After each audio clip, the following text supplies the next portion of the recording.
خمس أبخت أكتب كوارتل هزشتوم مبسط أوس ورشتو ريون كرد أخذت سير دروتي بزينا أتقلز عشا وبرأنت أوس ورحلقو регламент шоков дроет 10 минут на одного руководителя. Это первый вопрос подведения итогов первого квартала 2023 года. Потом в рамках второго вопроса «Разное» тоже кое-что из актуальных проблем обсудим. По работе оперативного штаба по борьбе с незаконной добычей криптовалюты. За 2023 год было проведено за первый квартал 2 оперативных совещания, и изъято было 48 аппаратов по добыче криптовалюты. Из них 41 аппарат был рабочий, 7 было нерабочих. Это не массово стояли в одном месте, это было по 2, по 3 вот у людей на дому. Работа по размещению, подключению продолжается в таком же оперативном режиме. Задолженность по электроэнергии.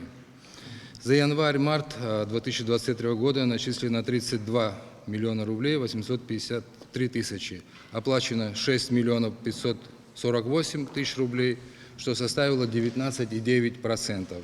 Из них юридических лицами оплачено 1 миллион 380 тысяч рублей, это составило 71%. Физическими лицами оплачено 5 миллионов 168 тысяч, что составило 16,7%. Это лучший показатель пока в республике. Мало, работу будем продолжать. По сравнению с 2022 годом юрлицы оплачивали 889 тысяч, вот у нас мы подняли до 1 380 000. Сезонная нагрузка потребления электроэнергии в Гальском районе снижена по сравнению с 2022 годом. Было 32 миллиона киловатт-часов за первый квартал, за 2023 год у нас 27 миллионов киловатт потребления. Это есть и объективные причины, и субъективные. Мы провели ряд работ, заменили уличное освещение на энергосберегающее, которое позволило еще снизить нагрузку. Ну и ряд таких работ. Проводимые работы в администрации Гальской района за первый квартал. На данный момент проводится реконструкция и благоустройство Центрального парка. Объем финансирования 5 миллионов 5 тысяч. Строительство происходит именно в данный момент. Строительство мини-футбольного поля, которого ранее не было в районе. Объем финансирования 4 миллиона 957 тысяч рублей. Для управления сельского хозяйства в первом квартале был приобретен мини-трактор. Мини считается, что это средняя суммой 1 миллион 700 тысяч. Деньги уже отправлены, и на днях он будет уже у нас на границе. Будем уже думать о перевозке. Также в районе проводится строительство детской площадки. При поддержке президента мы смогли отремонтировать проселочную дорогу протяженностью 9 километров. Во втором городском парке начаты работы по благоустройству и замене лавочек и мусорных урн. Совершается работа по инвентаризации жилищного фонда. Также проводим инвентаризацию зданий и сооружений. Это немного затратней, потому что здание и сооружение надо оценить, надо схему, это все стоит денег немалых. Мы смогли 3 здания провести оценку, поставить на баланс. Планируются работы по реконструкции мемориала славы и также берегоукрепительные сооружения.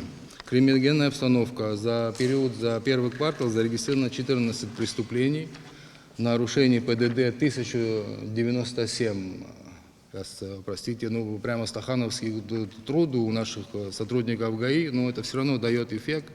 Я немного против этого всего. У нас на въезде стоит шлагбаум, останавливают машины все подряд. Нужно было как-то немножко это делать по-другому, о чем мы ведем диалог и с управлением внутренних дел района. Число вынесенных решений приговоров Гальским районным судом 39. Количество зарегистрированных физических и юридических лиц, состоящих на налоговом учете в Гальском районе с указанием экономической вида деятельности. У нас 81 всего юридических лиц, а индивидуальных предпринимателей 464. Вот у нас вот такая небольшая налогооблагаемая база, но при всем при том мы справляемся. У нас за первый квартал перевыполнение составило 129,3% отношений. Собрали мы 17 миллионов 892 тысячи. Дотации мы получили в полном объеме, и расходы у нас составили в полном объеме. Объем резервного фонда за первый квартал траты составили 674 тысячи рублей, и из них в том числе оказана материальная помощь 59 гражданам. У нас открылись несколько новых кафетериев, очень современного, презентабельного очень вида. У нас открываются в городе магазины. Гальский район стал перспективнее, чем был за этот период. Это при поддержке руководства и правительства. Доходная часть бюджета выполнена на 79%. При плане по доходам 54 миллиона 919 тысяч рублей фактически выполнение составило 43 миллиона 474 тысячи рублей. Расходная часть выполнена на 61%. При плане расходном 68 миллионов 818 тысяч рублей. Фактически исполнение составило 42 миллиона рублей. Бюджет района в основном социально ориентировано, более 8% расходной часть бюджета приходит на выполнение заработной платы, также материальной помощи, пособий и так далее. За первый квартал 2023 года план по налоговым платежи выполнен на 110%. Средняя заработная плата составляет 14 623 рубля. Всего в отделе соцобеспечения Ткачевского района по состоянию 01.04.2023 года состоит на учете 4034 человека. 438 пенсионеров получают только абхазскую пенсию. За первый квартал 2022 года задолженность за потребление электроэнергии по району составила 43 миллиона 364 тысячи рублей, в том числе физические лица 41 миллион 732 тысячи рублей, из юридических лиц 1 миллион 632 тысячи рублей. Средний уровень собираемости за первый квартал, уважаемый президент, у нас упал очень. На сегодняшний день 7%. По целевой программе развития сельского хозяйства в 2023 году по Ткачевскому району одобрено 8 проектов на общую сумму 4 миллиона рублей. Всего по инвестпрограмме 23-25 по Ткачевскому району предлагается реализовать 6 мероприятий на общую сумму 230 миллионов рублей.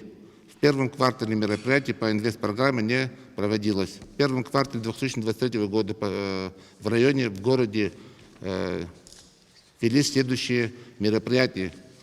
Продолжается работа по реконструкции Ткачевского рынка, идет работа по реконструкции улицы Шевгенова, ведется работа по замене кровли многоквартирного жилого дома по улице Горького, перспективы благоустройства детского парка по улице Свободы, реконструкция улицы Апсилов, замена кровли Дворца культуры имени Гулия, замена кровли многоквартирного жилого дома по проспекту Ардзенба, реконструкция футбольного поля. В 2023 году администрация Ткачевского района намечается ряд мероприятий, которые, уверен, будет реализовано в том числе и при поддержке президента правительства Республики Абхазия. Строится на водопад дорога или что? А какие первоначальные сроки у нас были по дороге на водопад в Ткачеве? Сроков там конкретных нет, Александр Георгиевич. Дело в том, что как придут первые деньги, ваше поручение мы помним, эта дорога будет в череде планов, которые будут впереди стоять. А Губедийский храм у нас, это вот эта дорога, часть, которую надо будет делать, это чья территория будет? Это их территория, 18 километров примерно, вся эта дорога, которая... Не, на подъем, который идет, на подъем. 3 километра. Да, 3 километра. Александр, мы ее не сможем сделать, туда никто не хочет идти работать. Почему? Потому что дорога, по которой они будут ввести тот же бетон для этих 3 километров, убьет их технику. Там в таком состоянии, вот, я дополню, тут мы в ситуации вынуждены будем оказаться, вот эту дорогу, которая в плане стоит уже очень много лет, ее тоже посадить в план. 18 километров? 18 километров.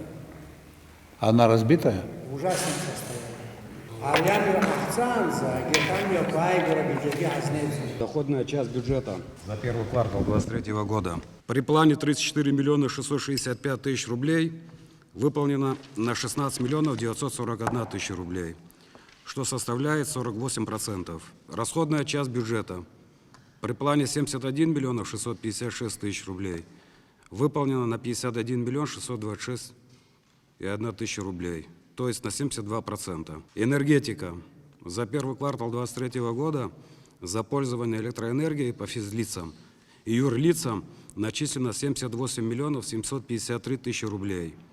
Оплачено из них 6 миллионов 715 тысяч рублей, что составляет 8,5%. За первый квартал 2022 года было оплачено 47 миллионов. Собираемость такая.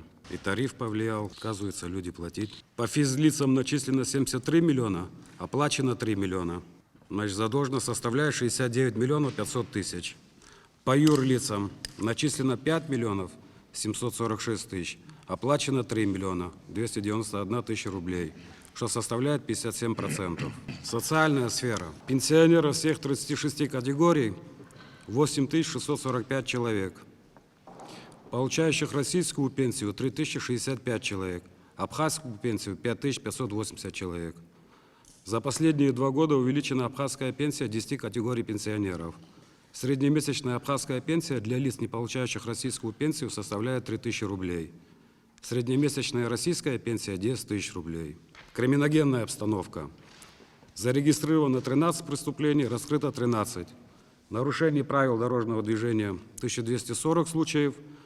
Число вынесенных решений, приговоров Ачамчирским райсудом – 93. Что сделано?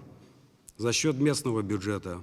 Ремонт проселочной дороги село Утап на 85 тысяч рублей, село Тхина на сумму 300 тысяч рублей, благоустройство территории вокруг памятника Пачуле на 39 тысяч рублей, благоустройство территории у въезда в город 133 тысячи рублей, устройство освещения улица Габлия 344 тысячи рублей и по озеленению на 220 тысяч рублей. Устройство спортплощадки на 670 тысяч рублей и ремонт набережной на 1 миллион 606 тысяч рублей. За счет средств республиканского бюджета, резервного фонда президента и кабинета министров село Чулов на сумму 20 миллионов рублей. Значит, здание сельского дома культуры 7 миллионов 331 тысяча рублей, здание школы 7 миллионов 800 тысяч рублей, здание администрации 5 миллионов 620 тысяч рублей. В селах Адзюбжа, Кутол и Пакващ строится и ремонтируется здание и помещение для размещения ФАП на сумму 8 миллионов рублей. В селе Лаброво восстановлено 2 моста на сумму 8 миллионов рублей. Идут работы в селе Пакващ и в Адзюбжах по расчисту реки Кодор. Так, ну и по землям. По туризму. Значит, число коллективных средств размещения 5, из них ООО «Эвкалиптовая роща» 500 койко-мест, Самшит 36 койко-мест, Золотое Руно 600 койко-мест и ООО «СП Хелс» 28 койко-мест. Школа борьбы и бокса 80 койко-мест. Число частных средств размещения 13, койко-мест 67. Численность экономически активного населения 2440 человек, трудоустроенного население 15 400 человек, работников бюджетной сферы 1250 человек. Как идут работы на объекте, на туристическом? Когда объект будет сдан, что выполнено? Что вложено в это дело? Сколько там будет людей работать? Сколько гостей будет принимать объект? На 16-этажке вы сейчас об этом говорите? Да. Порядка 140 человек будут работать. Людей набрали уже? Ну, набирают они сейчас, у них там тендер, конкурс проводится. Списки есть, проводят конкурс, набирают людей. Когда сдадут объект? 1 июня обещают. Сколько мест там будет? 600 койко-мест, по-моему. 600 койко-мест? Да. Понятно. Сколько денег они туда вложили? 600 миллионов. Не 600, первые инвестиции у них было 350 и 300. 650 миллионов. Уважаемый Аслан Георгиевич, в администрацию района с коллективными заявлениями обращались жители сел Бабушара, Кацикыт, Парнаут, Чап в связи с весенними паводками. Я хотел бы от лица всех жителей поблагодарить вас за вашу поддержку. Вы подписали документ о финансировании проведения работ по укрепительным работам для того, чтобы не было потопления. Работы уже начались на Большом Кодоре. Я думаю, в скором будущем начнут и Парнауте, и Малая Скурча. Для нас это очень важно, потому что угроза для жителей реальна. Позвольте перейти уже к работе, к работной части. Доходная часть бюджета по состоянию на 1 апреля 2023 года выполнена на 103%. При плане 54 миллиона рублей. Фактическое поступление 56 6 миллионов рублей. Из них собственные доходы составили 20 миллионов рублей при плане 18,5 миллионов рублей, или 110%. По сравнению с аналогичным периодом 2022 года поступление собственных доходов увеличилось на 2,5 миллиона рублей, или 13%. Основными источниками налоговых и неналоговых поступлений в общей сумме доходов бюджета является подоходный налог.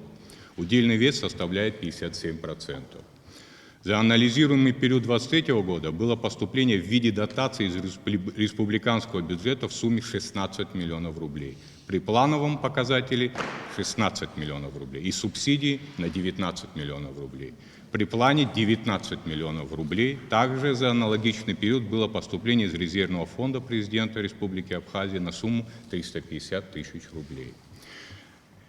Если мне память не изменяет, в 2022 году было потопление жителей, и вы оказали поддержку 5 семьям по 70 тысяч рублей. Это уже в январе месяце этого года. Расходная часть бюджета за данный период выполнена на 96%, при плане 62 миллиона рублей. Фактические расходы составили 60 миллионов рублей, что больше на 41% расходов за аналогичный период 2022 года. Все расходы производились путем доведения до распределителей бюджетных средств предельного объема финансирования расходов, которые имели целевое направление. Хотел бы напомнить, что планируемый бюджет Гулиевского района 91 миллион. В преддверии великого праздника 30-летия Победы я хотел бы обратиться и, пользуясь случаем, для оказания поддержки Гулиевскому району во многих областях. Это прежде всего жилищное коммунальное хозяйство, для того, чтобы мы могли привести район в идеальный порядок. Письма были направлены в Кабинет министров, уважаемый премьер-министр, и аналогичные письма, уважаемый господин президент, к вам. Также хотел бы затронуть, что электроэнергия очень связана с водоснабжением.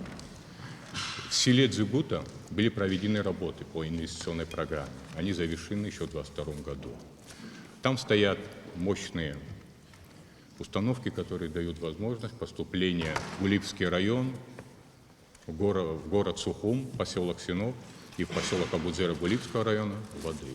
При падении электроэнергии двигатели останавливаются. Нам необходимо сегодня уже поставить усилители системы для того, чтобы они могли мощность увеличивать, для того, чтобы мы могли водой снабжать жителей поселка Абудзера. То помимо тех рек, которые мы озвучены, уже в финансировании, стоит угроза и других рек. Много лет уже не проводились работы, и если будет оказана помощь техникой или финансирование для покупки техники, то в августе месяце мы можем проводить определенные работы для предотвращения паводков уже весенних в последующем. Это такая острая необходимость. И, естественно, в связи с курортным сезоном очень много гостей приезжают в Гулиевский район, в основном поселок Абудзера. Нам необходимо оказание поддержки для того, чтобы мы могли привести такой парк Смецкого. У нас таких два парка. Один парк в Гаграх, парк Оленбургский, и один парк в Гулиевском районе, парк Смецкого. И я, пользуясь случаем, хотел бы обратиться к вам за поддержкой именно в этом плане. Вы особое внимание уделяете Министерству обороны за последнее время, но надо было бы нам еще обратить внимание на поселок Абудзера, там военный госпиталь. Он требует пристального внимания не только для военных людей, но и для гражданского населения. Необходимо привести в полный порядок. Затраты небольшие, я не говорю о полном ремонте. Он потребуется около миллиарда рублей. Сегодня в бюджете Республики Абхазия таких средств, к сожалению, нету, чтобы мы могли всецело выделить на восстановление госпиталя. Но провести ремонты определенные нам необходимо, потому что люди приходят за оказанием медицинской помощи. В Гулиевском районе 18 тысяч человек. Занято в сфере работы около 2000 человек. Но есть еще такое понятие, как самозанятость. Около 10 тысяч человек. Это сельское хозяйство. Я хотел бы уделить особое внимание сельскому хозяйству. Много десятков лет Гулиевский район славился цитрусоводчеством. Сегодня один из крупных хозяйств – это ООО «София». На сегодняшний день 92 гектара под многолетней культурой уншу широколистной. С января месяца сразу после сбора приступили к работам сельскохозяйственным. Проходит обрезка, обкопка. К сожалению, сегодня посадок нет, потому что все силы финансовые вкладываются в восстановление плантаций. И большая разреженность земель. Если цитрусы должны в идеале расти 4 на 5, то сегодня разреженность очень большая. Необходимо оказание поддержки государства для того, чтобы мы могли насаждать наше хозяйство. И не только в СОФИ-О хозяйстве, но и в других местах, где есть земли, которые требуются особого внимания. Это вот такой вкратце обзор. Сегодня собираемость по электроэнергии очень слабая. В связи с чем? С повышением электроэнергии, с повышением тарифа. Потом мы, если говорить правду и говорить прямо, то электроэнергия – это товар, который государство поставляет к потребителю. Чтобы товар дошел до потребителя, необходимы во многих селах новые столбы, СИПы, трансформаторы. Электроэнергия, которая доходит до потребителя, очень слабая. И сегодня требовать от человека оплаты, если будем говорить по справедливости, необходимо товар качественный поставлять. Позвольте мне уделить внимание школам. В Улипском районе 13 школ и 1 спортивная. Учащихся в школах 1850 человек, преподавателей 295 человек. В спортивной школе 333 человека, 3 детских сада. Состояние школ и детских садов желало бы лучшего. Пользуясь случаем, хотел бы попросить и обратить внимание в эту сферу. С нашей стороны мы привлекаем небезразличных людей, которые оказывают нам помощь. И мы пытаемся и делаем это, не останавливая, оказываем содействие и помощь. Конечно, это детские сады и школы. Но требуется помощь государства. Также я хотел бы обратить внимание на администрации района. В Улипском районе 10 административных центров. Состояние администрации, условия, где люди работают, желало бы лучшего. Я фактически проехал все администрации, будучи еще депутатом, конечно. Но и сегодня, уделяя особое внимание, я вижу, что условия, где люди трудятся, необходимо более современные. Необходима техника, необходимо оборудование, необходимо современное оснащение. Но сами здания требуются в особом ремонте. И сама администрация Улипского района также требуется в ремонте. Буквально недавно мы завершили ремонт крыши. Это говорит о том, что при бюджете 91 миллион, я округлил, вызовов намного больше. Если вы позволите, я более расширю. Расходы 267 миллионов, а дотации 176 миллионов с половиной. Количество населения, цифра, она остается прежней. Если брать официальную статистику, 65 тысяч, но мы свою работу строим из расчета, что у нас в городе проживает порядка 75 тысяч человек, из которых пенсионеров 11 400,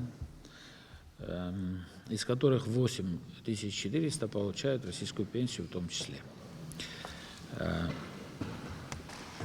Активное население, трудоспособное население 38,5 тысяч.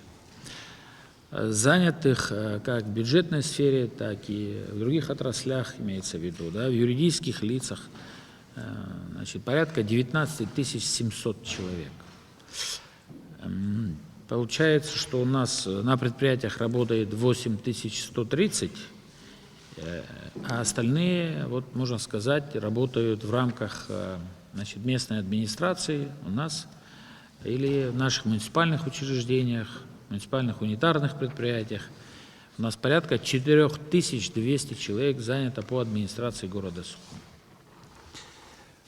Если мы добавим к этой цифре занятости индивидуальных предпринимателей, которых зарегистрированных 3800, с копейками, 26, то у нас по занятости будет картина такая: 62, почти 63% занятости. Средняя заработная плата по городу Сухум, она колеблется уже между 17 и 18 тысячами последний, практически весь прошлый год. На первый квартал она не изменилась по результатам первого квартала, и в районе 18 тысяч рублей. Что касается, если позволите, я к бюджетным показателям перейду. Плановый показатель за первый квартал 2023 года по поступлению в местный бюджет города Сухум составлял 309 миллионов 313 тысяч рублей. Поступило 327 миллионов 834 тысячи Исполнение 106%. То есть идем с увеличением 18 миллионов плюсом по отношению показателей этого года. Что касается разницы с показателями прошлого года, разница составляет 59 миллионов рублей. Вот если нужна будет какая-то расшифровка, мы, в принципе, по всем налоговым показателям идем хорошо. По земельному налогу, который нас всех беспокоит, с теми в общем, как сказать правильнее, да, взиманием тех налогов, которые раньше не были взяты, то 135% у нас исполнение по земельному налогу, но и все остальные, по большому счету, не менее 100%. Поэтому результат такой, Руслан Георгиевич. Есть один момент, мы пока, нет у нас никаких таких предприятий или каких-то других показателей, что повлияло бы на показатели апреля месяца. Плановый показатель у нас в апреле 87 миллионов рублей.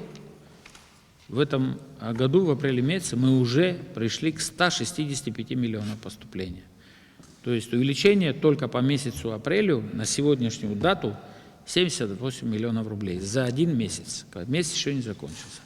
Я думаю, эти цифры хорошие, и мы ожидаем хорошего пополнения бюджета городского. Ввиду того, что у нас этот год юбилейный, мы какие-то литерные объекты восстанавливаем, уже приступили к их исполнению, завершаем объект в районе платформы ГУМа, там осталось немного совсем. Если обратили внимание, там панно восстанавливается и вся опорная стена с двух сторон. Объект фуникулер, та же колоннада первая, там фонтан, пока еще не приступили, но документация вся готова. Верхняя площадка уже ближется к завершению, работы ведутся, темп, нам кажется, хороший. Да, к 30 сентября должны успеть всю историю закончить с новой полосой освещения. Вот начались работы по восстановлению парка имени Тараса Мироновича Шамба. Полным ходом ведутся работы, идет демонтаж, дизайн-проект утвержден. Мы в 2021 году еще купили ростовые куклы такие, да, привезли их, и мы также будем поддерживать вот эту, которая же в народе устоялась, название парка «Сказка», потому что дети любят очень туда ходить. И в середине фонтанчик он будет также восстановлен без каких-либо изменений. И с добавлением вот таких детских игровых больших кукол, которые куплены, их у нас штук 15, будут также расставлены по всему парку. Ведутся серьезные работы по расчистке русла реки Адзябш, это имеется в виду от улицы Адыгейская вплоть до выхода в район Маяка. Сумма очень серьезная, 18 миллионов рублей, но мы зашли аж почти от станции электрической, идем сюда вниз, должны выйти, потому что угроза. Мы первый раз это сделали в 2020 году, и вот эти крупные наводнения, когда каждый раз топило улицу Титова и весь вот этот, да, старый поселок и так далее, да, мы избежали этого 3 года, и сегодня пришло время, когда надо это дело восстанавливать, поэтому мы пошли на эти работы. Также выполняются работы по расчистке русла реки Гариквара, она идет по верху, вдоль наших предгорных мест, так скажем, да, города, и она также впадает в речку Адзябш. Там уже завершаются работы, там без малого 10 миллионов рублей. Вот такие 2 крупных мероприятия мы за счет собственных средств их реализовываем. Мы провели масштабные работы, масштабные говорю, потому что они состояли из нескольких этапов по реке Басла. Если обратили внимание, потом расширили русло, и за счет этого вот эти крупные паводки, которые были весенние и осенние в прошлом году, нас миновало наводнение. Вот. Это все делалось собственными силами. Дальше, конечно, еще нужно, да, там много чего делать, но пока что касается этих дел, мы останавливаемся на достигнутом пока. Что касается планов, опять же, да, по юбилейному году, 30-летия Победы, в плане у нас сидит восстановить улицу 30 сентября, это очень символично, она находится в новом районе, и улицу Ардзенба от улицы Агумава, это где начинается республиканский стадион, и довести ее до конца. Бюджет порядка этих 2 улиц, порядка 120 миллионов рублей, я выходил с инициативой, председательствует нашей комиссии вице-президент Бадр Зуравович. Я пришел с цифрами, сказал ориентировочно, у нас тогда были расчеты ориентировочные, порядка 100 миллионов рублей, для того, чтобы восстановить в этом году эти 2 улицы. И мы в бюджете города готовы, значит, половину взять на себя, половину за счет средств, которые, если будет такая возможность, еще раз, да, половину тогда, если нас поддержит республиканский бюджет из тех денег, которые были предусмотрены на празднование юбилея. Вот.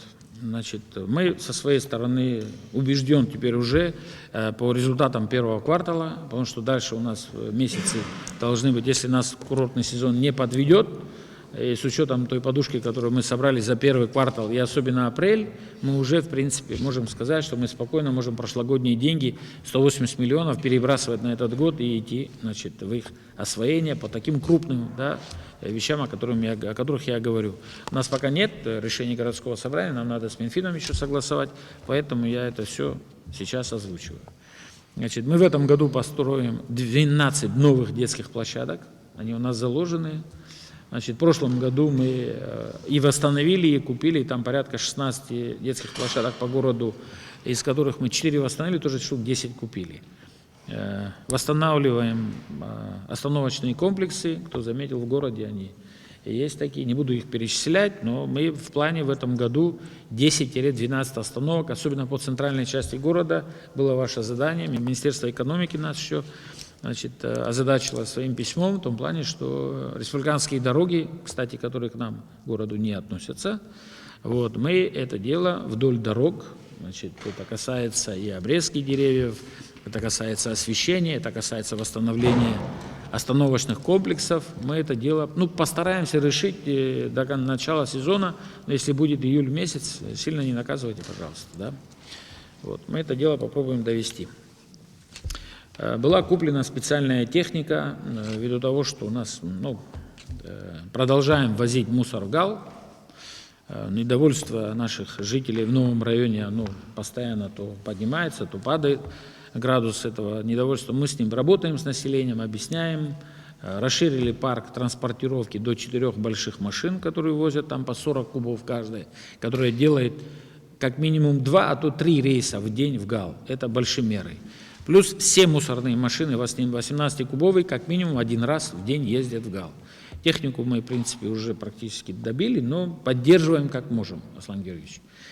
Купили еще 1 мусоровоз, вот, который нам тут по городу будет помогать. Он тоже 18-кубовый, большой, за 5,5 миллионов рублей нам удалось взять, нам помогли наши побратимые города там взять по хорошей цене.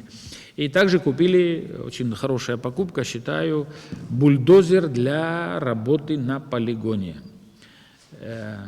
12 миллионов мы заплатили, вот, он сейчас в работе, где-то через месяц подойдет, потому что техника бульдозерная, которая работает на Гальском полигоне, она все уже, я всех коллег, глав администрации побеспокоил, по каждой запчасти у этого Липхера уже летит, он уже практически мертвый, да? Мы его еле-еле, а там надо каждый день вести работы на полигоне, на большом специализированном бульдозере, то есть обычный бульдозер там работать не может. Что касается электроэнергии, за квартал 2022 года полезный отпуск на город Сухум составил 211 миллионов. В этом году 166, минус 45 миллионов получается.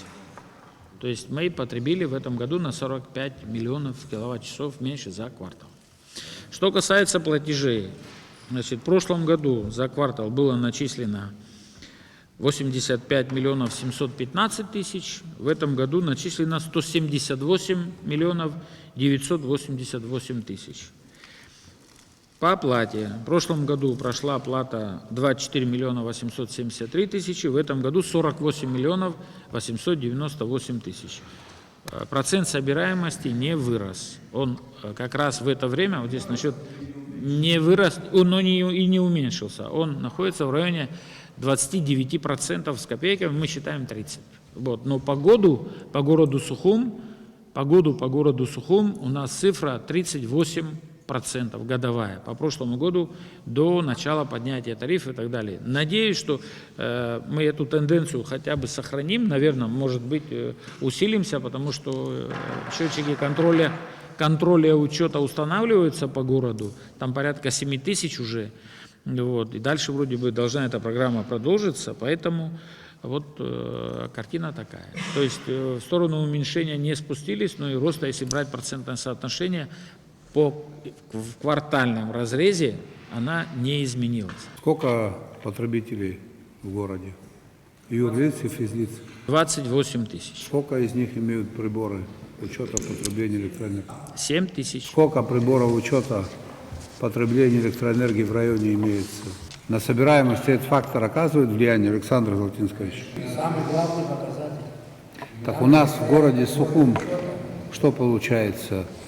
Несмотря на то, что тариф был существенно изменен, собираемость меньше не стала, Беслан? Это так? В процентном соотношении меньше не стало, но с трудом. Как говорится, мы взяли разрез квартальный, мы специально это сделали, потому что у нас годовой 38% выше, 39% даже там, если В прошлом году за аналогичный период. 30%, В этом году сколько? 29%. Сухума в нашем общем соответствии, где работаем, в основном здесь живем, это, конечно, показатели невысокие. Так а где они высокие тогда? Они нигде не высокие. Средние цифры, я вам уже говорил. Ситуацию может поправить, вытащить та работа, которая в частности сейчас ведется в столице по приборам учета. Если это интересно, из 25 тысяч потребителей в 2012-2013 году было установлено почти 13 тысяч приборов учета. Все показатели резко выросли. Потребление упало. И вот этот камень преткновения, о котором мы спотыкаемся много лет, если по всей стране это 100 тысяч юридических лиц должны иметь все приборы, а имеют только лишь около 19 тысяч. Если это случится, в том числе частично за наши средства, мы будем говорить совершенно о других показателях. Сколько приборов установлено в этом году в городе? Есть такая картина? В этом году за квартал? Да. Ну, за квартал где-то около 1000, не больше. Потому что последняя, да. Понятно. Что там в районе Эльбруса у нас делается? Они пока разбирают, но проект пока не представлен, так, чтобы его можно было пропустить через администрацию города, через все службы. И пока нет такого проекта, чтобы были представлены. Они занимаются пока демонтажом, уведомили нас, что готовят проект и будет представлен, когда они будут готовы. Все. Если брать только эту часть. В остальных решения принимались, и по апарт-отелю в том числе. И сейчас мы там временно как-то начинаем корректировать свои действия. Но если разрешите, могу здесь доложить по поводу ограничений, которые нам 2009 года, как оказалось, вышел документ, принятый городским собранием. Значит, проведя анализ и проведя переговоры с юристами, мы приходим к такому заключению, что данный документ не должен был приниматься городским собранием, потому что установить отдельную норму в виде ограничения этажности, это входит в систему генерального плана, а не то, на что ссылались разного рода специалисты, как схема территориального планирования, схема, значит, города. Вот туда отнесли наши коллеги. Не знаю, это специально, не специально, это вопрос уже другой. Мы собираем материалы, наверное, будем обращаться в суд, Аслан Георгиевич, так как, если говорить, даже если отдельную норму, которая включает в себя генеральный план, принимать и доказывать эту историю, что это является составной частью прерогатив, то даже таких полномочий нет, так как после того, как мы представляем генплан, местный орган самоуправления его смотрит, согласует, он попадает президенту на окончательное решение. Вот такая цепочка прописана в законе об административно-территориальных единицах. Поэтому даже в этом случае они не могли принимать такой отдельный документ. Но это наше мнение, еще раз говорю, мы готовимся к судебному разбирательству. Я думаю, что, наверное, на следующей неделе мы обратимся в суд для того, чтобы дали оценку. Потому что нам на самом деле предписано, чтобы, связывает руки этот документ, и предписано то, чтобы мы ограничились теми разрешениями в районе 16 метров. Многие заявители, пока в устной форме, мы говорим, что мы занимаемся этой проблематикой, да, которые хотят и рассматривают проекты выше 16 метров, не буду говорить о каких-то многоэтажках, высотках, там не совсем такая история. Вот, мы упираемся вот в эту историю. Поэтому объяснили, что дайте нам время, мы как бы там в какой-то ближайшей перспективе дадим ясность в этом вопросе. Криминогенная обстановка в районе имеет тенденцию к снижению. Цифры на 3 единицы преступления меньше. Одно это ДТП, к счастью, без смертельного исхода. Вопрос электроэнергетики. Относительно аналогичного периода прошлого года на первый квартал текущего года в районе было потреблено на 1,8 миллион киловатт-часов меньше, что составляет 35,9, и прошлый период 37,7 миллионов киловатт-часов было полезного отпуска в Сухумском районе. Процент собираемости за электроэнергию составляет 13,7%. Объем задолженности из года в год растет. На сегодняшний день, по итогам первого квартала, объем задолженности составляет 28 миллионов рублей. 4,4 миллиона рублей за аналогичный период прошлого года, 2,4 миллиона рублей было собрано из физических и юридических лиц. Количество пенсионеров в районе 2645 человек.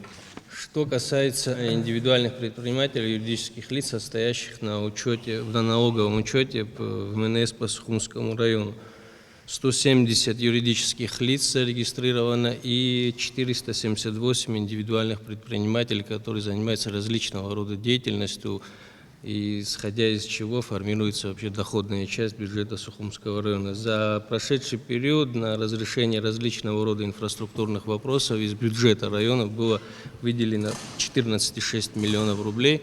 Это водопроводы, линии электропередач. Мы также активно готовимся к празднованию 30-летия нашей победы. Памятники приводим, я вам докладывал, идет активная фаза строительства памятников Серейшера.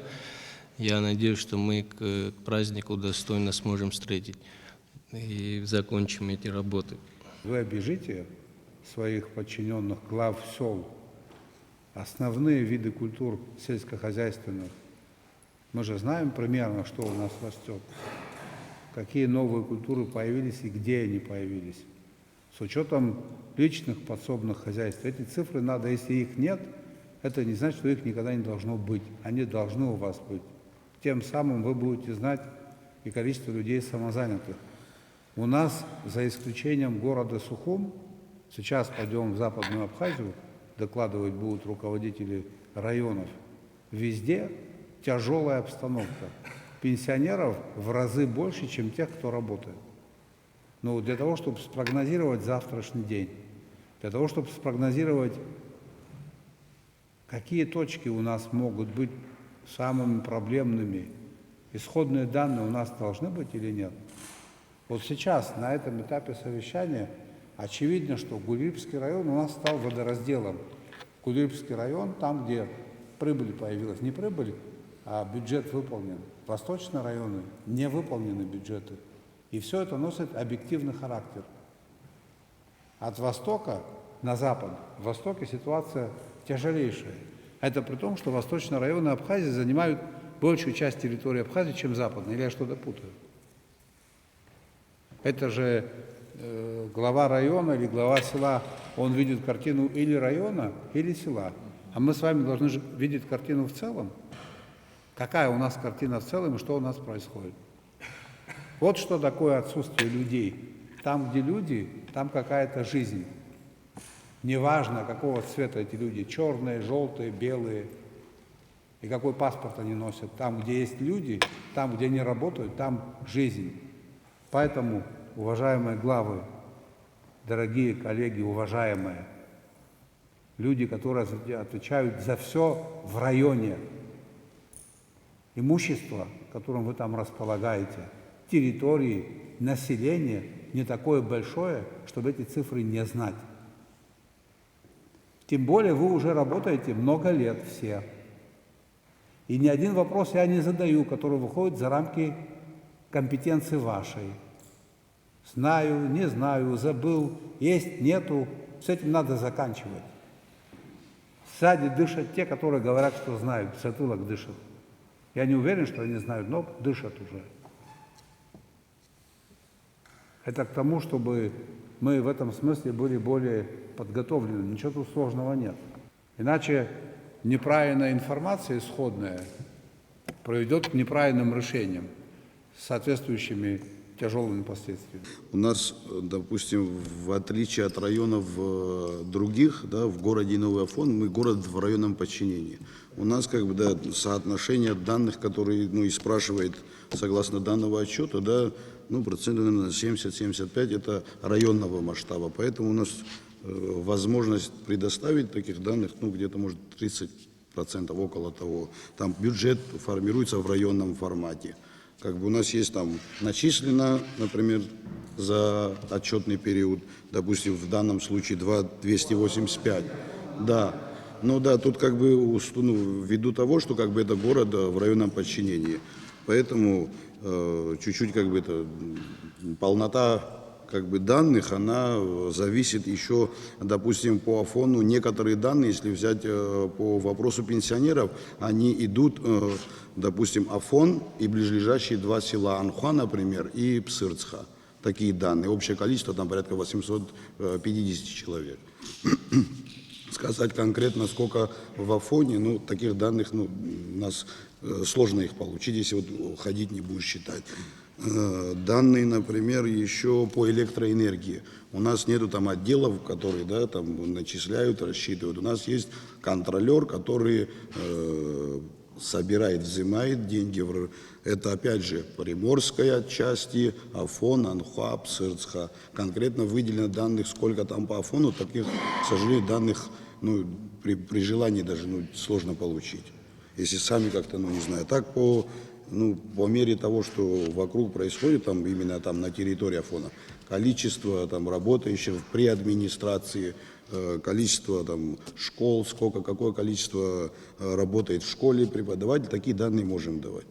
Ну, тогда вот как-то вот так начислено, допустим, за квартал первого отчетного периода 2 285 000 рублей. Уплачено за этот период 1 560 000. Но это в большей части, в большей степени, это первый квартал, периодически, ну, регулярно всегда так выходит с нарастанием. Я думаю, во втором, в третьем квартале эта ситуация обязательно изменится. Сейчас как бы люди, ну, мало работают, поэтому такая разница.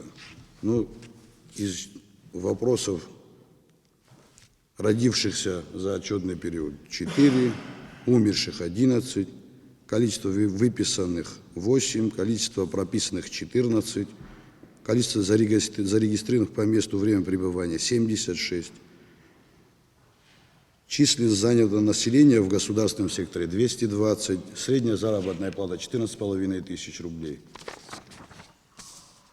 Количество дошкольных учреждений 1, количество учеников 403, количество детских садов 1, 89 детей в садике, там порядка 20 человек трудоустроены, в школе 60 человек трудоустроены. Медицинских учреждений, поликлиника 1, порядка 25 человек работает.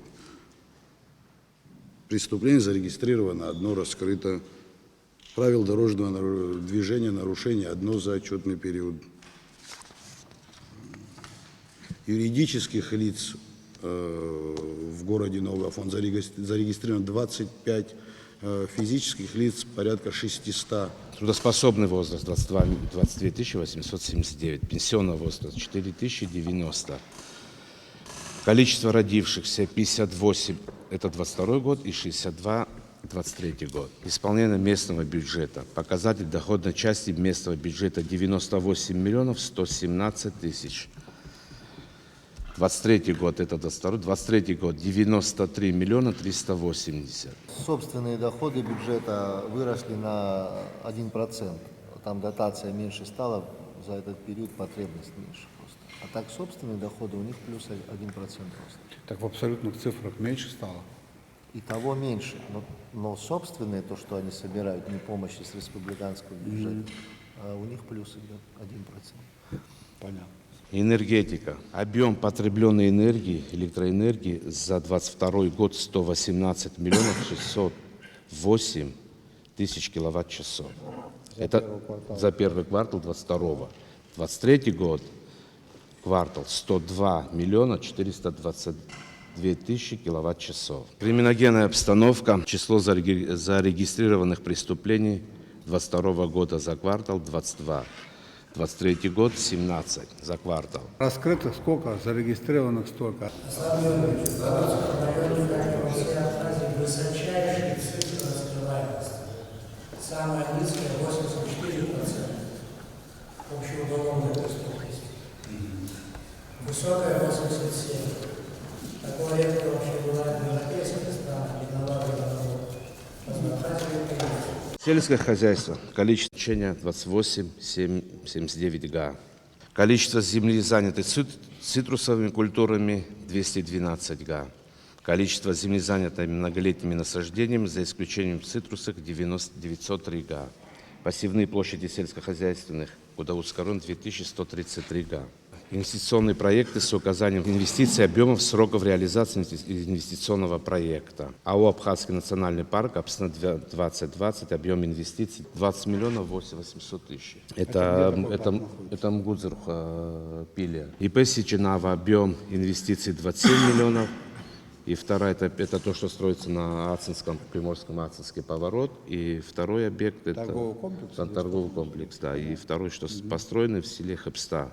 28 миллионов. Дом отдыха Черноморец, там ремонтные работы? Да, идут работы. Расходы по бюджету составляют 4 миллиона 900 тысяч рублей. Расходы по спецсчету составляют 100 тысяч рублей.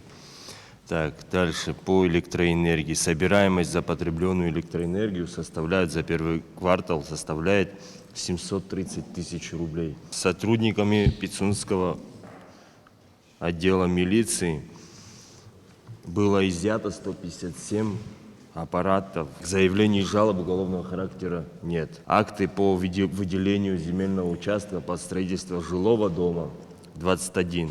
Общей площади 126 соток земли. 28 договоров аренды под выращиванием однолетних культур. Трудоспособного населения 22 977 человек.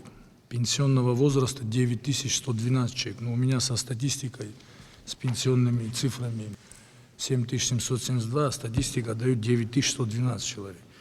Число родившихся детей в Гагринском районе за первый квартал 19 человек. Данные неполные, так как статистические данные не имеют в России, которые выезжали. Сельского населения 13 263 человека, городского населения 25 529 человек.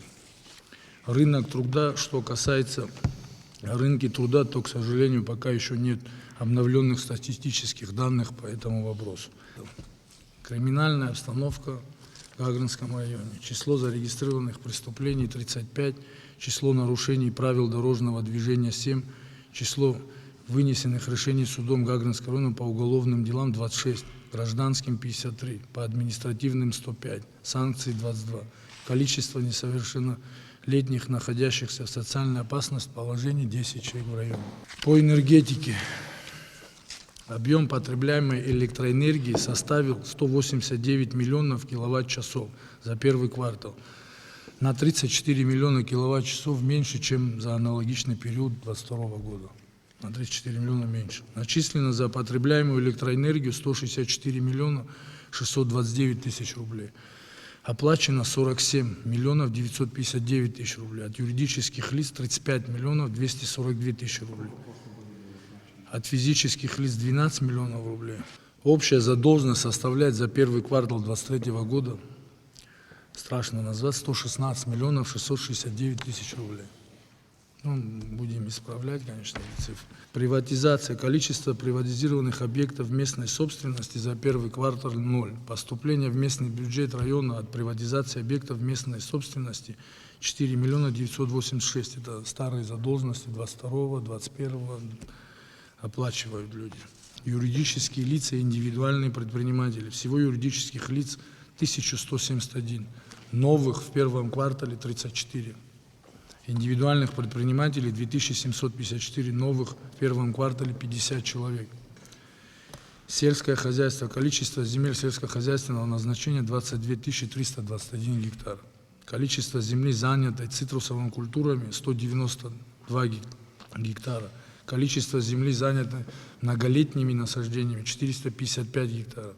Пассивные площади сельскохозяйственных культур 409 га.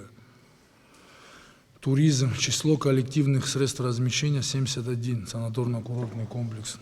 Число коек-мест коллективных средств размещения 17 212 коек-мест. Иные объекты в сфере туристической отрасли 56. Исполнение местного бюджета. Показатели доходной части местного бюджета 215 миллионов 483 тысячи рублей. Налоговые доходы 190. План был 70, за 3 месяца 78 миллионов 935 тысяч рублей. Факт 191 305 тысяч рублей. Перевыполнение за первый квартал 112 миллионов 370 тысяч рублей. В процентном соотношении это 242%, ну, выполнение. 1000%. Земельный налог 24 миллиона 181 тысяча рублей. В 2022 году земельный налог за первый квартал был собран 14 миллионов 291 тысяча рублей. В 2023 году за первый квартал было собрано на 9 миллионов больше, чем в 2022 году.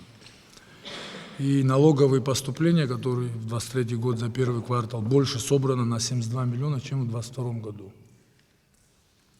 Неналоговые доходы 6 миллионов 145 тысяч рублей. В 2022 году неналоговые доходы за первый квартал было собрано 2 миллиона 40 тысяч рублей. Субсидий 19 миллионов рублей. В 2022 году 28 миллионов было субсидий. Ну, с годами у нас урезают субсидии, мы со своего бюджета восполняем. Показатели расходной части 177 миллионов 358 тысяч рублей. В 2022 году 125 миллионов 684 тысячи рублей. Средства местного бюджета направленные на развитие инфраструктуры, а также на объекты социальной сферы. 177 миллионов 358 тысяч рублей. В том числе общегосударственные вопросы 15 миллионов рублей 999 тысяч рублей. Образование 46 миллионов 451 тысяча рублей. В 2022 году 38 миллионов 118 тысяч рублей за аналогичный период. Здравоохранение 17 миллионов 384 тысячи рублей. Аналогичный период 2022 года 16 миллионов 684 тысячи рублей. Культура и искусство 6 миллионов 944 тысячи рублей. В 2022 году 4 миллиона 316 тысяч рублей.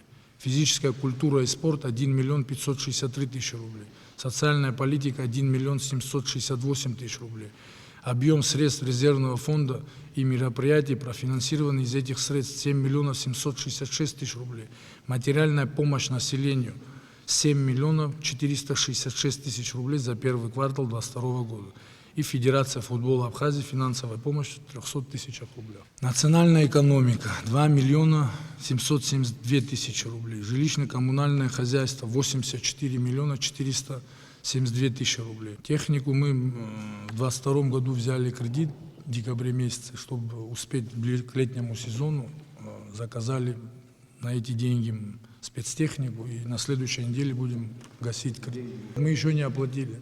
Мы с профицита сейчас будем оплачивать долг, ну, кредит, то, что взяли. 4 единицы спецтехники, мусорной машины. Одну отправили в село Лахадзе, одну в поселок Цандрыб, в село Лдза и город Гагра.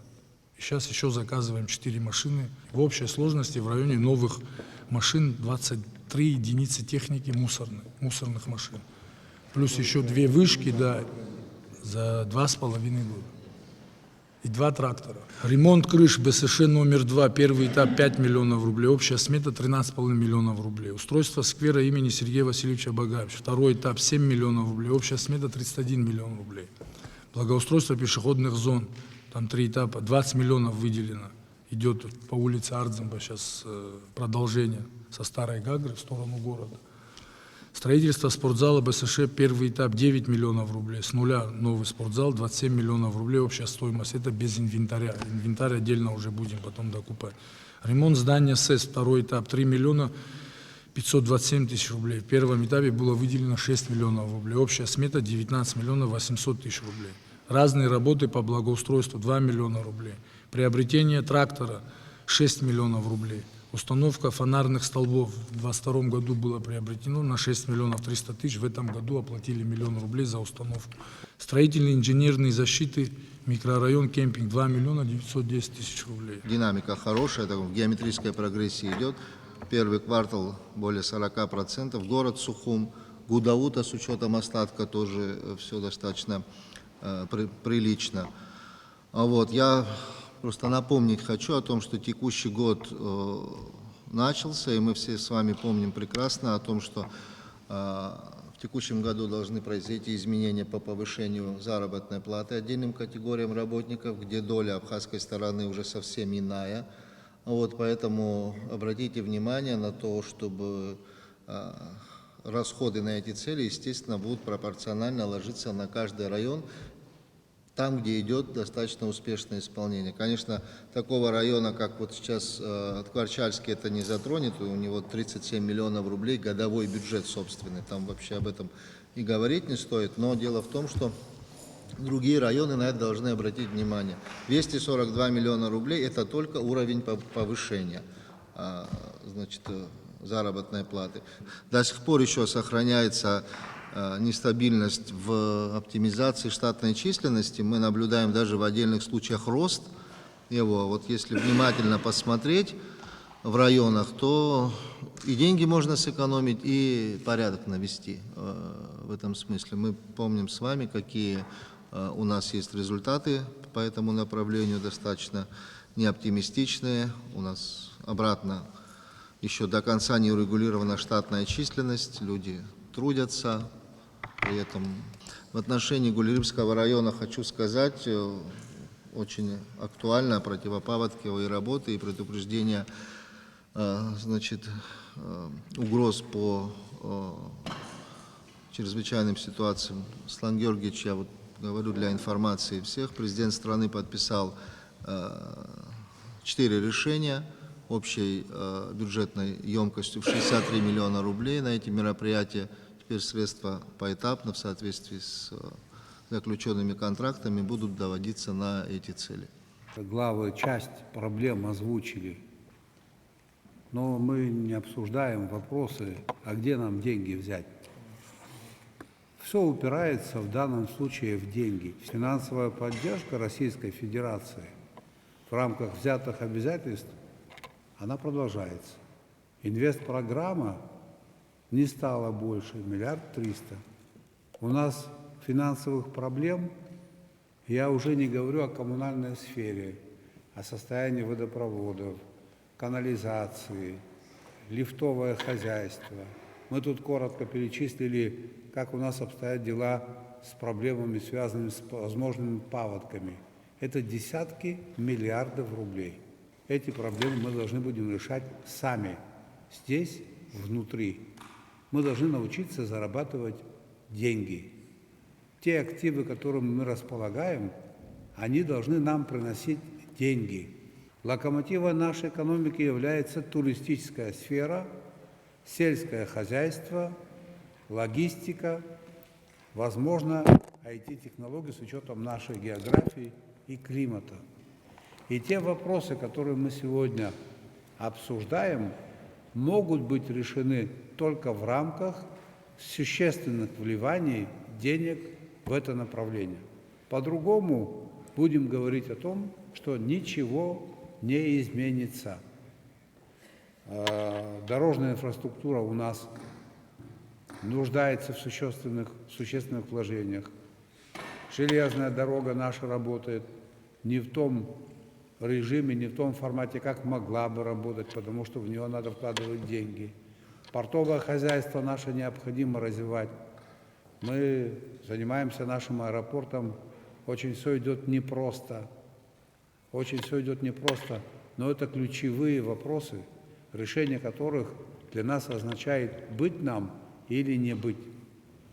Мы сами должны понять, что суверенитет, будущее – это возможности нашей экономики. Не будет у нас развиваться экономика, все остальное придет в упадок. Вопросы обороноспособности, о которых сейчас мы здесь не говорили, имеют непосредственное отношение к развитию наших экономических возможностей. Вот и все. Вот что взаимосвязано. И каждый на своем уровне это должен понимать. И как целый единый механизм управления страной мы это должны понимать. Тут не надо бояться наших некоторых фобий.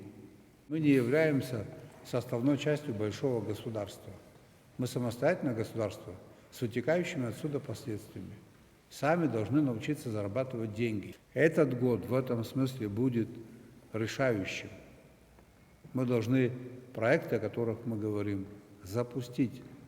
Каждый из вас получит документ, расширенный, масштабный документ в части, касающейся развития туристической отрасли, в части, касающихся строительства отелей, апарт-отелей.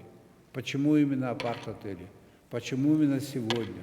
Какое квотирование? Какой эффект в рамках той программы, которую мы предлагаем, в эту отрасль в течение 10 лет должно быть вложено. И может быть вложено, это не сказки. Инвесторы готовы вложить, будут вкладывать, если мы создадим определенные условия, нормальные условия, около 150 миллиардов рублей в течение 10 лет. Или 1 300 000 000, который мы имеем в виде инвестпрограммы, или 15 миллиардов в год. Разница же большая. Необходимо развивать банковскую систему. Необходимо все наши активы включить в экономический оборот. Огромное количество у нас государственного имущества, по нашим меркам, приватизировано, и оно ничего не приносит. Все это стоит и разрушается дальше. Огромное количество, по нашим меркам, государственного имущества, муниципального имущества, которое сдается в аренду, тоже непонятно, какая отдача, потому что у нас нет выработанного подхода в плане определения аренды. Это наша с вами епархия, это наша с вами ответственность. Это мы должны делать. Во что нам обошлась казарма для артиллерийской бригады? 16 миллионов рублей? 18. 18 миллионов рублей. Вот у меня такой простой пример. Здесь апарты 6 или 7 тысяч квадратных метров построены. Сколько? Вот здесь вот напротив Лиона. Около 6 или 7 тысяч квадратных метров. Рядом с Нартом строят сколько? 9 тысяч квадратных метров. Да, итого 15 тысяч квадратных метров. Но если мы приняли бы закон об апартах и ввели бы специальный налог 2000 рублей с квадратного метра, мы в этом году только в виде этого специального налога с 2 зданий получили 30 миллионов рублей. Не говоря уже о повышающем коэффициенте на землю под апарт-отели. Так или не так? Вот вам 2 казармы для наших солдат. Это то, что мы упустили здесь. Не говоря о том, что мы упустили ряд других вещей, потому что практика, которая сложилась, она вот такая вот неэффективная. А продвижение новой практики требует концентрации наших с вами усилий.